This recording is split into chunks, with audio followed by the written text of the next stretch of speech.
Good morning. Thanks for tuning in. Hey, what's the most famous Bible verse? I can remember back in the day there was this guy, I think he went to baseball games and football games, and he just had this big sign that said John 3:16. And he knew where to sit so that he would get in. He had to pay a lot of money to get those tickets. But yeah, John 3:16. In case you're not familiar with it, it's Jesus speaking. For God so loved the world that he gave his only Son, so that everyone who believes in him should not perish, but have everlasting life.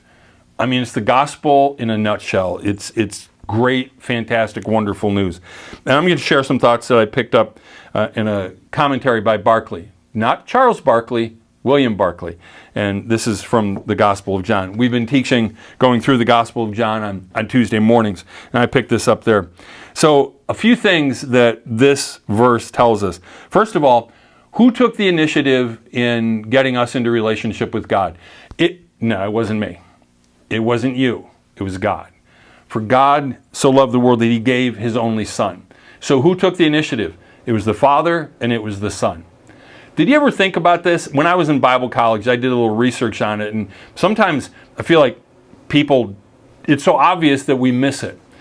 Old Testament covenants, who are they between? Well, it was between God and, say, Moses and the people of Israel. It was between God and Abraham, God and Adam. There's different covenants.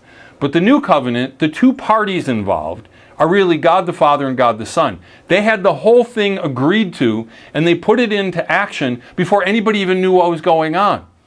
We're the beneficiaries of it. We're the ones who get blessed. We get the forgiveness. We get the eternal life. We get the relationship with God. And there's nothing we can do to alter the agreement that the Father has made with the Son. We can accept it or reject it. That's all that we can do. But we can't change it. And we certainly can't mess it up. It's a foolproof plan. So God takes all the initiative. The second thing that it tells us is that the main thing about God, the essence of God, is that he's love. For God so loved the world. You know, I just had this weird thought this last week. What if you died and there was a mob boss that was in charge of the universe? That wouldn't be good. What if you died and actually Satan's in charge of everything? That would not be good. I mean, just to have the faith to believe that a God who is good, and one of the few ways that God is ever described with one word, like God is, fill in the blank, is God is love. That's what the Apostle John clarifies for us in his letter. God is love. It's awesome. And so at the heart of the universe, there is love. And then, so who's included in this? All the people who go to Sunday school, all the people who tithe. No, God so loved the world. Everyone. Everyone. I love to preach about the fact that the church and the gospel, it's the most inclusive. It's for everybody.